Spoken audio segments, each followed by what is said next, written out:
Kids সিরিজের প্রথম ওয়ানডেতে রাতে ওয়েস্ট ইন্ডিজের মুখোমুখি হবে বাংলাদেশ। টেস্ট জয়ের আত্মবিশ্বাস ধরে রেখে ইতিবাচক শুরুর প্রত্যাশা। রান যখন করবেন বোলারদের জন্য অনেক ইজি হয়ে যাবে। সো আমাদের টিমের ভিতরে ওইটাই আমরা প্ল্যানিং করছি। আমরা ব্যাটসম্যানরা কীভাবে রান করতে পারি, বড় ইনিংস খেলতে পারি। উইকেটটা দেখেছি, খুব ভালো উইকেট।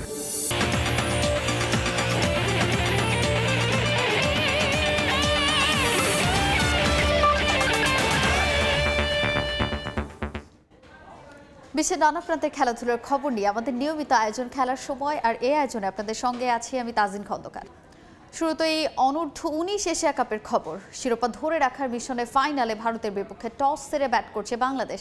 শেষ খবর পাওয়া পর্যন্ত যুবা টাইগারদের সংগ্রহ 3 উইকেটে 108 রান। এই মুহূর্তে দুবাই আন্তর্জাতিক ক্রিকেট স্টেডিয়ামে আছেন রিপোর্টার শিবলি আল সাদিক। ফাইনালের সবশেষ খবর জানতে সরাসরি যাচ্ছি তার কাছে। শিবলি, সফল দল ভারতের সাথে এবার ফাইনালে মুখোমুখি হয়েছে বাংলাদেশ। আজ সকাল 9টা থেকে এই ম্যাচটি শুরু হয়েছে দুবাই আন্তর্জাতিক ক্রিকেট স্টেডিয়ামে। আজকে যে প্রতিযোগিতামূলক যে ম্যাচটি দেখা যাচ্ছে, ইতিমধ্যে 3 উইকেট হারিয়ে বাংলাদেশ 100 রানের মতন সংগ্রহ করেছে এবং ম্যাচটি এই পর্যন্ত যেটা দেখতে পেয়েছি আমরা সেটা হচ্ছে, প্রথমে খুব ভালো করেনি বাংলাদেশ। শুরুতেই কামাল সিদ্দিকীর উইকেটটি পতন হয়। মাত্র দলীয় স্কোর 16 বলে 1 রান নিয়ে কামাল সিদ্দিকীর উইকেটটি পতন হয়। এরপরে জাওয়াদ আবরার এবং তামিমের উইকেটটি পতন হয়। আজকের এই ম্যাচে তামিম মাত্র 16 রান করেছে এবং যে স্কোরটি আমরা দেখতে পাচ্ছি, ইতিমধ্যে যদি 240 থেকে 250-এর একটা টার্গেট করা যায় তাহলে একটা ভালো স্কোর হবে বাংলাদেশের, এবং এই স্কোর দিয়ে ভারতের সাথে তুমুল একটি প্রতিযোগিতা করে তুলতে পারবে এবং প্রতিদ্বন্দ্বিতা করে তুলতে পারবে বলে আশা করা যাচ্ছে। আজকে আমরা যখন সকাল 9টায় এই স্টেডিয়াম প্রাঙ্গণে এসেছি, তখন দেখতে পেয়েছি প্রচুর বাংলাদেশি দর্শক স্টেডিয়ামে আসতে শুরু করেছে। এখন পর্যন্ত প্রচুর দর্শক আমরা দেখতে পেয়েছি। আজকে বিশেষ করে ছুটির দিন থাকাতে দর্শক স্টেডিয়ামে খেলা দেখতে আসতে শুরু করেছে। বিশেষ করে খেলাটা যদি বিকেল বেলা হতো তাহলে আরো প্রচুর দর্শক এবং বাংলাদেশি সমর্থক বাংলাদেশ টিম পেত এবং সাপোর্টটা পেত দর্শকদের পক্ষ থেকে। তারপরেও প্রচুর দর্শক আমরা মাঠে দেখতে পাচ্ছি। আমরা যেটুকু জেনেছি আরো দর্শক আসছে স্টেডিয়ামের মধ্যে। আর আজকের এই ফাইনাল ম্যাচে বিশেষ করে বাংলাদেশ যদি প্রতিদ্বন্দ্বিতা করে তুলতে পারে তাহলে আশা করা যাচ্ছে গতবার যেভাবে বাংলাদেশ চ্যাম্পিয়ন হয়েছিল দাপুটে জয় নিয়ে, সেভাবেই এবার বাংলাদেশ জয় তুলে নিতে পারবে। এবং বিশেষ করে আপনারা দেখেছেন যে গত ম্যাচগুলোতে, বিশেষ করে শুরুতে ভারতের সাথে যখন এই প্রস্তুতি ম্যাচ ছিল তখনই বাংলাদেশ জিতেছে এবং বাংলাদেশের প্লেয়াররা এই জাতীয় আশা করছে যে তারা এবার এই ফাইনালে ম্যাচ জিতে নিবে বলে আশা করছে। দুবাই আন্তর্জাতিক স্টেডিয়াম থেকে আমার কাছে যুব এশিয়া কাপের সবশেষ খবর জানাতে দুবাই থেকে আমাদের সঙ্গে সরাসরি যুক্ত হয়েছিলেন সহকর্মী শিবলি আল সাদিক। এবার মেয়েদের লাল বলের ক্রিকেট উন্নয়নে পরিকল্পনা নিয়েছে বিসিবি। নতুন আঙ্গিকে চলতি বছর 4 দল নিয়ে রাজশাহীতে শুরু হচ্ছে নারী ক্রিকেটারদের BCL। জাতীয় নারী দলের ব্যস্ত সূচির কারণে টুর্নামেন্টে আয়োজন করা হবে 2 ধাপে। ডিসেম্বরের 18 থেকে 30 তারিখ পর্যন্ত চলবে নতুন ফরম্যাটের 3 দিন ম্যাচের টুর্নামেন্ট।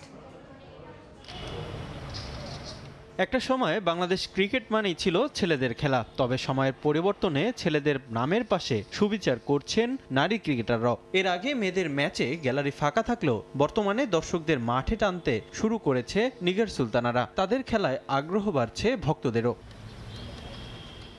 নতুন করে নারী ক্রিকেটের দায়িত্ব পেয়ে তাদের খেলার মান উন্নয়নের কথা বলেছিলেন নারী উইং চেয়ারম্যান হাবিবুল বাশার সুমন। সঙ্গে জানিয়েছিলেন নিজের পরিকল্পনার কথাও। তার হাত ধরেই পরিবর্তন আসছে নারী ক্রিকেটে। ছেলেদের সমান সুযোগ সুবিধা এখন পাচ্ছেন নারী ক্রিকেটাররাও।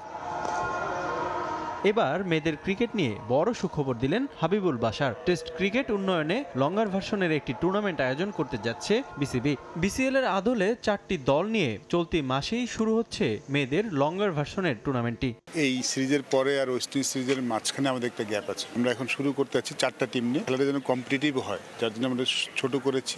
তো 4টা দল নিয়ে খেলা হবে। 4টা লাইক BCL, ছেলেদের যেটা BCL হয় ওইরকমভাবে ওই মাপের হিসেবে আমরা করছি এটা। সম্প্রতি টানা খেলার মধ্যে নিগার সুলতানার দল আয়ারল্যান্ড সিরিজের পর জানুয়ারির দ্বিতীয় সপ্তাহে ওয়েস্ট ইন্ডিজ সিরিজ খেলতে পাড়ি জমাবেন টাইগ্রেসরা। ব্যস্ত সূচির কারণে 2 ভাগে চলবে টুর্নামেন্টটি।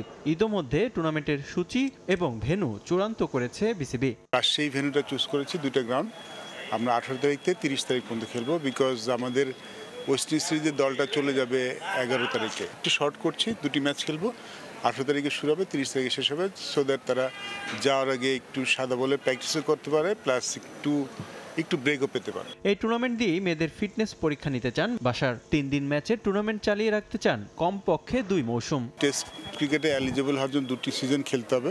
ফিটনেসের দিক থেকে একটু পিছিয়ে আছি, আসলে পিছিয়ে আছি, সেইখানের দিক থেকে আমাদের কাজ করতে হবে। 3 দিনে খেলা তারা কতখানি নিতে পারেন সেটা দেখতে হবে। বিসিএল এর পর মেয়েদের প্রিমিয়ার লিগ নিয়েও আশার কথা জানান নারী উইং চেয়ারম্যান রিফাতুল ইসলাম মিরন, সময় সংবাদ। এদিকে ইপিএলে আজ 2 লন্ডন ডার্বির উত্তাপ। রাতে ফুলহ্যামের বিপক্ষে মাঠে নামবে আর্সেনাল। ক্রেভেন কটেজে ম্যাচ শুরু রাত 8টায়। আরেক ম্যাচে মুখোমুখি হবে চেলসি ও টটেনহাম হটস্পার। টটেনহামের ঘরের মাঠে বিগ ক্ল্যাশে শুরু রাত 10:30টায়। পয়েন্ট টেবিলে এগিয়ে যাওয়ার লক্ষ্যে ফুলহ্যামের বিপক্ষে যে কোনো মূল্যে জয় চাই গানারদের। এ ম্যাচে জয় পেলে টেবিলের 2-এ ওঠার সুযোগ থাকছে আর্সেনালের সামনে। অপেক্ষাকৃত দুর্বল ফুলহ্যামের বিপক্ষে অতীত পরিসংখ্যান সমৃদ্ধ হওয়ায় জয়ের ব্যাপারে আত্মবিশ্বাসী গানার্স। মিকেল আর্তেতার দল শেষ 5 ম্যাচ অপরাজিত। প্রতিপক্ষের জালে গেল 5 ম্যাচে তারা দিয়েছে 16 গোল। আরেক ম্যাচে দুর্দান্ত ছন্দে থাকা চেলসি এই ম্যাচ জিততে টটেনহামের বিপক্ষে পরিসংখ্যানে এগিয়ে যেতে মরিয়া ব্লুজ। তবে ঘরের মাঠে ছেড়ে কথা বলবে না টটেনহামও। 2 দলের মুখোমুখি লড়াইয়ে চেলসির জয় 72 ম্যাচে আর টটেনহাম জিতেছে 50টিতে। সাফজয়ী নারী ফুটবলারদের সংবর্ধনা দিয়েছে বাংলাদেশ অলিম্পিক অ্যাসোসিয়েশন ও সেনাবাহিনী। আজ কক্সবাজারে খেলোয়াড়, কোচ ও কর্মকর্তাদের এই সংবর্ধনা দেওয়া হয়। একই সঙ্গে দেওয়া হয় 1 কোটি টাকার অর্থ পুরস্কার। নানা প্রতিকূলতা সত্ত্বেও নারী ফুটবল এগিয়ে যাচ্ছে বলে জানান সেনাপ্রধান। অনুষ্ঠানে উপস্থিত ছিলেন বিমান বাহিনী এবং নৌবাহিনীর প্রধানও। মোহাম্মদ ফরাজের ক্যামেরায় বিস্তারিত জানাচ্ছেন সুজাউদ্দিন রুবেল। ঐতিহাসিক অর্জনের স্বীকৃতি, উৎসবের ক্ষণে এক ছাদের নিচে তারকা মেলা। সাফজয়ী নারী ফুটবলারদের পর্যটন নগরী কক্সবাজারে সংবর্ধনা দিল বাংলাদেশ অলিম্পিক অ্যাসোসিয়েশন ও সেনাবাহিনী।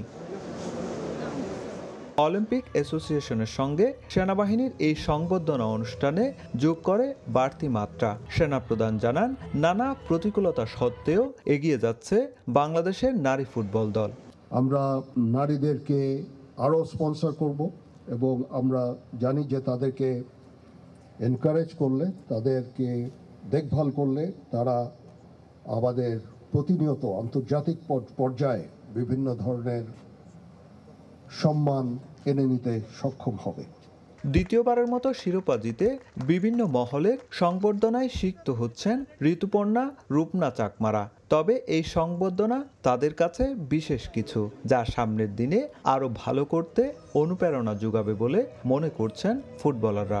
একটা ফুল গিফট পাইলেও কিন্তু অনেক ভালো লাগে, আর সেখানে হচ্ছে আমরা অনেক বড় বড় সংবর্ধনা পাই অনেক বড় বড় ব্যক্তির কাছ থেকে। তো এটা হচ্ছে আমাদের আরো ভালো কিছু করার অনুপ্রেরণা যোগায়। আমরা এর আগে কখনো এরকম একসাথে বাইরে আসি নাই, তো এটা খুবই ভালো লাগতেছে।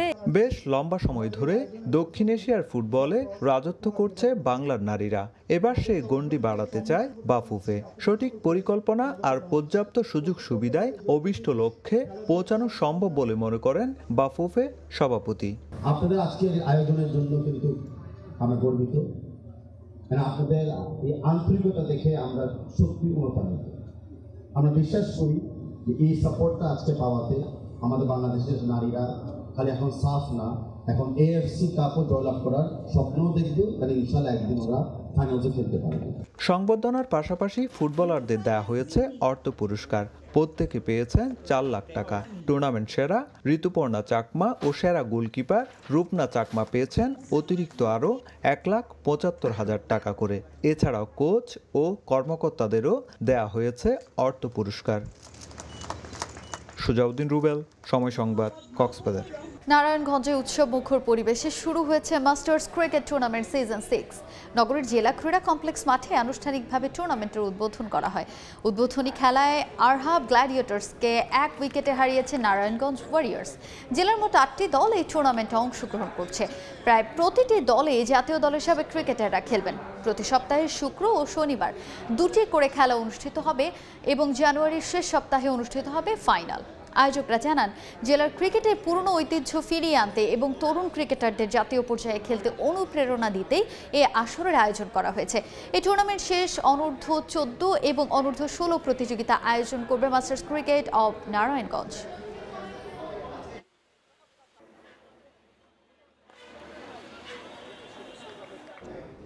এ পর্যায়ে খেলার সময়ের শীর্ষ সংবাদগুলো জানিয়ে দিচ্ছে আরেকবার। সেন্ট কিটস সিরিজের প্রথম ওয়ানডেতে রাতে ওয়েস্ট ইন্ডিজের মুখোমুখি হবে বাংলাদেশ। টেস্ট জয়ের আত্মবিশ্বাস ধরে রেখে ইতিবাচক শুরুর প্রত্যাশা।